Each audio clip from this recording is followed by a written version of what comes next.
I hope you're enjoying the event. I really feel privileged to be able to work with VarMed and with this particular program.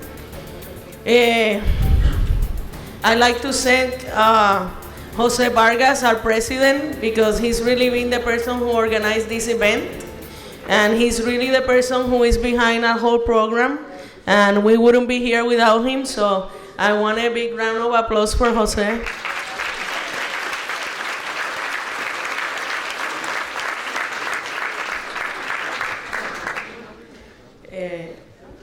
Like I said, I'm truly honored to have worked in this particular program and to work with VarMed.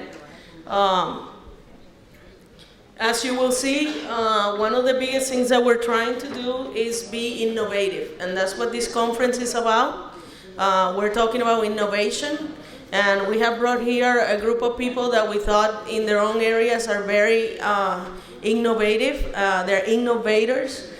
We have with us the Camden Coalition. We have with us a lot of people from the government, from the insurance companies, from the technology companies, people that I have seen through my whole career in healthcare. And I'm very happy to see everybody here trying to get around, what are we going to do? And what I'm going to present in this presentation is what are we doing and where are the areas that we think that require even more innovation, because we want everybody to participate in how we're going to deal with super utilizers in Puerto Rico. So, thank God I have some very good presentations before me, so I don't have to go through the whole thing of who the super utilizers are. But as a good engineer, I like to talk about problems and solutions. And I think we all agree that this is the problem. The problem is that a very small group of people are driving too much cost, and they're not getting anything. We're not getting, as a society, anything out of it. Because when we look at these people, we invest $533 million, and they still have no quality of life. And that is the worst news, because to me, if we spend the $533 million and the quality of life of these people improve and their health improve, then we're well spending $533 million. But what we're seeing is we're spending the money and the people are still miserable. And they're still living in terrible conditions, and their health is as bad as we have seen in the videos that make us cry. And those are just realities. So we need to find a way to do a better use with this money in a way that we can improve the quality of life and the health of these people. So I want to talk a little bit about who they are, but not with the statistics that you already saw, because that doesn't tell the story. And we can talk about how many more they cost and how many times they go to the emergency room and all those things. But I think what tells the story is going to be this. I'm going to show you different people so you can actually know, who we're talking about. And the first one we say, I'm a 50-year-old man with a tube coming out of my bladder. I don't have bags to collect my urine, so it keeps getting infected. That's a patient. I'm a child with chronic asthma, but my parents don't know how to deal with this condition, so I end up going to the ER. I am a single mom with a child born with complications, and this child is going to have very costly healthcare problems to her whole life if I don't take care of her. But you know what? I am overwhelmed by the situation. I don't know what to do. And then we can talk about, I'm a 43-year-old man. My uncontrolled diabetes has already caused me an amputation, leaving me disabled, leaving me depressed and defeated. And these are the people that we are looking in our program. I'm a 70-year-old man. I'm bedridden without anyone to care for me. So everything I do, it becomes a hospital stay. Or I need to take care of my cellulitis, but my house doesn't always have power and water. I cannot see my doctors because I don't have any transportation. So when I get complicated, I just call an ambulance. I have so many medicines that if I take them all, I end up going to the emergency room. I want to take my medications, but I cannot read the labels. And that is a huge problem for diabetes. They have to type 1 inject themselves and they can't see. I can't breathe, but I have no idea how to get oxygen. And we need to be looking, the insurance companies at, our process for approving these services. I can't pay for my medications, and I don't know how to get help. We have a lot of people here from pharma. Most of the pharmaceutical companies have a lot of programs for extra help for people in need. Most of the patients don't know about that. They don't know how to reach programs. I have to eat through a tube, but the food that my family puts through it causes to get infected. We need to be very careful when we have people with low income, low education, and we do all these procedures on them, but we don't spend the time to educate them on how to deal with all these limitations that are becoming part of their lives now. My partner abuses me, leaving me in the ER and the hospital, but I don't know what to do. That is a huge reality in Puerto Rico.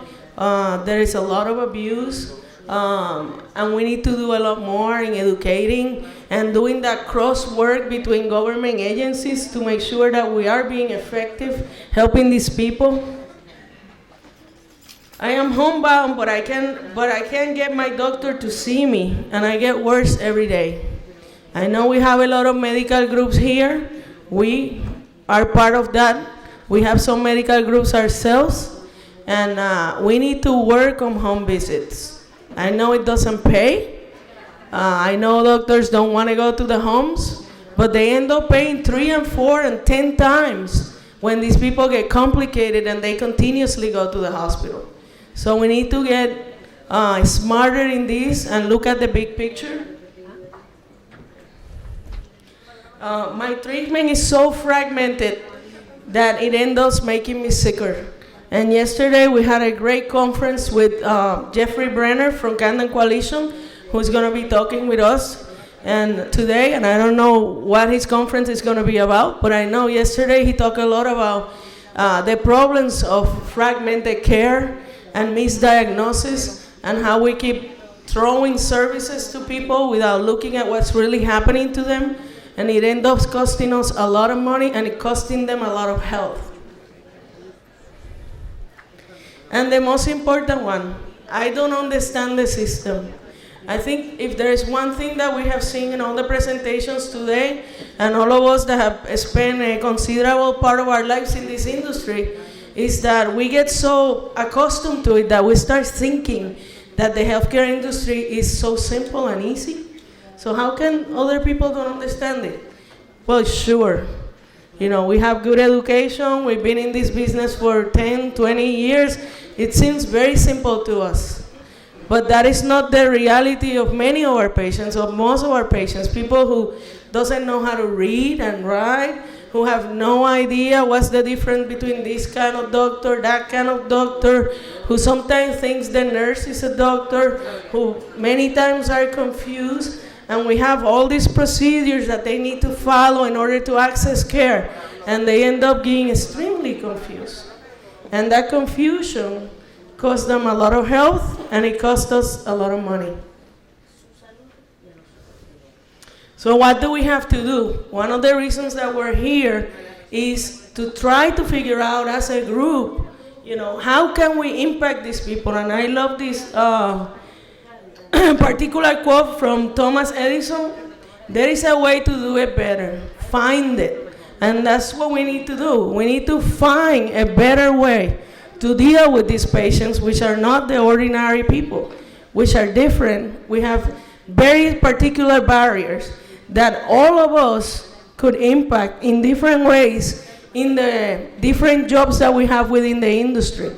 And if you get nothing else from my presentation, I would like that every one of you leaves here with the question of how can I impact these people?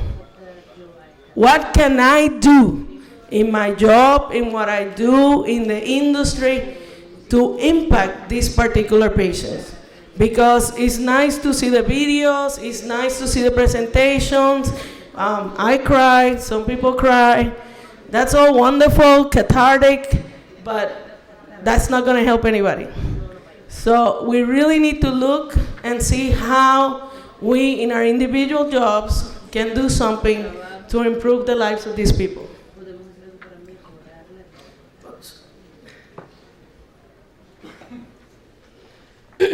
I wanted to talk a little bit of history, and I think Ricardo covered that very well. Where ACES worked with the National Governors Association, and we have some people here that were part of that process. Puerto Rico getting selected.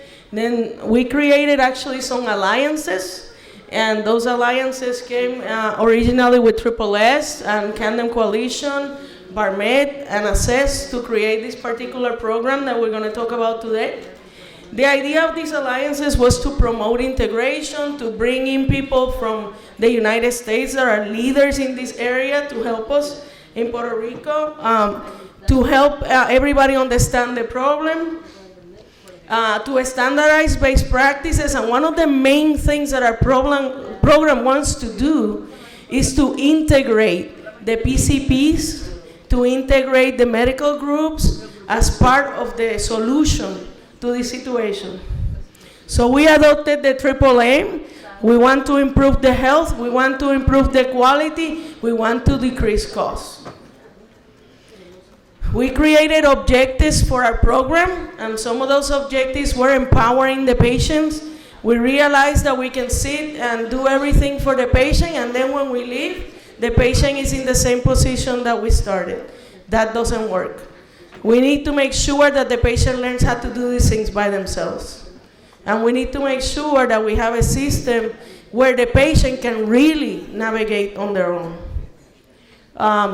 So we need to find global solutions. We know that our PCPs are overwhelmed. They have a lot of patients to see. They don't get paid a lot of money.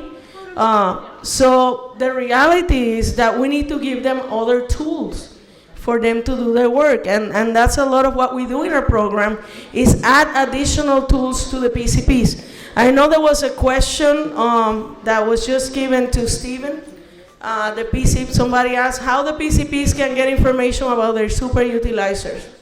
We actually have a whole area in the company that visits the IPAs once a month and give them all the information about their patients from that IPA that are in the program and how they're doing and what is the utilization of those patients. So if you are a group and you have not been visited, please contact us. Please contact Jose, contact me, contact Dr. Perez, which is here, and we'll make sure that we visit you and we start giving you the information. If you are a PCP within a group, you can come to us and see how we're going to reach out to your group. But we have already reached out to almost 80% of the groups in Puerto Rico that we're visiting on a monthly basis. So we created a process on how to deal with these patients, and the process it started with case identification and then an initial assessment, and then we went with a personalized care plan and so forth. And we work integrating different resources. How were we innovated in this process? You have heard about the Camden Coalition. They deal mostly with patients that are in the hospital, multiple hospital visits, patients that are adults, and now they're beginning to work with ER. Well, we should be very proud that in Puerto Rico we have the only program of superutilizers of over 50 programs that are in the nation that actually targets all the triggers. We're dealing with multiple hospital, multiple ER, polypharmacy, mental health, and we're dealing with all the populations. We're dealing with children, adults, and over 65. Why? Because you saw the statistics that Ricardo presented. And the statistics are very clear. We have a younger population in the program. We have lots of children in the program. We have lots of families in the program. So we can't do just one segment of the population.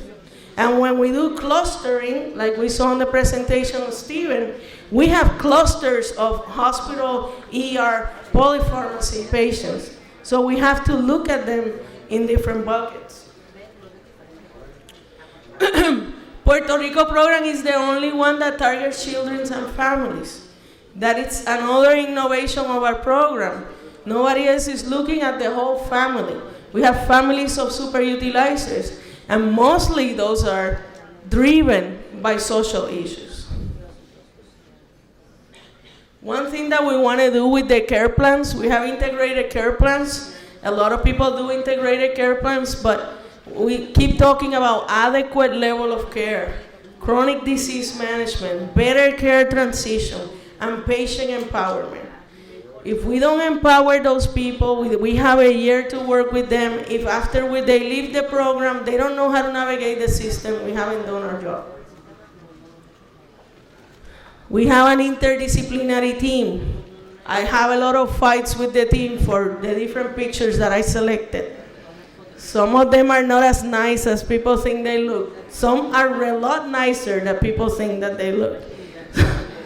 So I think 50-50. But the important thing is that it really takes a lot of different kinds of people to work with the superutilizers. It's not just the doctor, it's not just the nurse, it's not just the psychologist, which, by the way, our main psychologist is a young woman. And I had to say that. Call center, we have social workers, we have nutritionists, and that is just part of the team. We're working with people that are not necessarily clinical, and we're training them to be part of the team, because we need everybody to be trained to work with these people. It's not just clinical people, it's not just specialized people. And then I think the most important part of the program is we have to put our heart in it. And we go through a lot of work to select people in our program that can really work with the patients, that is happy outreaching people, that can make the difference in the lives of all these very special people that we have in the program. We created a foundation. I know that there are a lot of different kinds of private organizations already, public organizations, federal funded programs, and so forth, and we're actually working with all of them. And if you are in one of those or know any of those programs that can actually help, then come forward and let us know how we can cooperate with you. But very importantly, we actually created our own foundation. And you already have a lot of the bags from the NEEDS Foundation. We want people to get involved. Go to the website, volunteer. We need people to volunteer to work with these patients. Okay.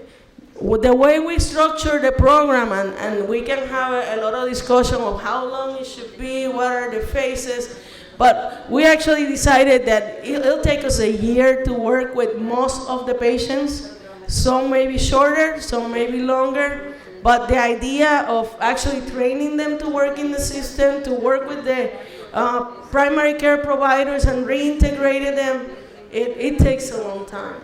Readiness for change. A lot of these people need, coaching. They're in very desperate situations. We need to access all of that. So this is what we do. We have a period for assessment, a period for intervention, and then a period for graduation. Okay, the graduation process is basically a transition to make sure that when the PCP gets the patient, it knows that it's a special patient and that it has to pay special attention, that it knows what we did with the patient and what we want them to continue to do with the patient. The stakeholders, I think Ricardo covered this, so thank to him, I don't have to go through all of them. But basically, everybody who's in the healthcare system has some sort of interaction with these kind of patients. And we need everybody to take responsibility to do a work that is really gonna end up making a difference in them. And some measures have to be decided, so I think the primary ones are the ones related to the reasons the patients came in the program, their total cost, their hospitalizations, the AR, the pharmacy. And I think Ricardo already presented, a lot of the savings that we have done in different, this was the first year, he presented the second year. We're actually on the third year right now. And we have gotten good results. The program is working, but we think we can do better, and that's one of the reasons we wanted to do this, because we want more input and see how we can improve it. And this is, we can talk about the numbers and how much money we save. 33%, that's a ton of money. When we're talking about people that spend 10 times what the average person spend. But I think this is what tells the story for most of us. We can work for money anywhere, but when the patients actually react and they tell us that you make our lives more bearable, you make our lives better, you help us have more faith in ourselves, know how to do things on our own. I think that's what makes the real difference for most of the people that work for VarMed, for most of our employees. And I hope that if all of you decide to work with these patients to make a difference, well, this is the pay you're gonna get. It's not gonna be money because, Jose, we don't have money for everybody here, right? But this is better than money. I get paid, by the way, but anyway, the first person that I talked about, 52-year-old man with a tube coming out of his bladder, this is how we present cases, and that was a real case. As all of the bubbles that you saw there. And this is a particular patient with one of our nurses. We do the whole, what we found, what we did, how it ended, and thank God this is a good story. This is one of our nurses actually giving them the bags that he needed for his prosthesis, and he didn't get infected anymore. If you see the cost reduction, 99%, obviously that doesn't happen in all the cases, but we're gonna present a really, really good one. And more than that, the quality of life of that patient, I mean, he's a complete different person. He can actually work now after he's been through the program. So, you will say there will come a time when you believe everything is finished, we have good results, everything working. I don't think so. That's just the beginning. We know that we need to work, put the heart on it. Volunteer groups, you're gonna hear about that. Integrated patient information, you've already heard about that. But we need to grow in greater patient engagement, full integration with the primary care groups, which we have a lot there. Effective interventions, behavioral health, continue to understand our patients, and more volunteer groups. Those are very important things for us. We're working with hotspotters. We're working with integration of the insurance companies, mental health, and I hope you can all help us on that. So I'm gonna finish with the quote, we can never stop innovating. Creativity is intelligence having fun, and at the end it's all about fun. The important thing is to not stop questioning. And again, if you don't take anything else from the presentation, I hope that at least most of you will ask yourself sometime today, how can I help improve the care that these patients are receiving? Thank you.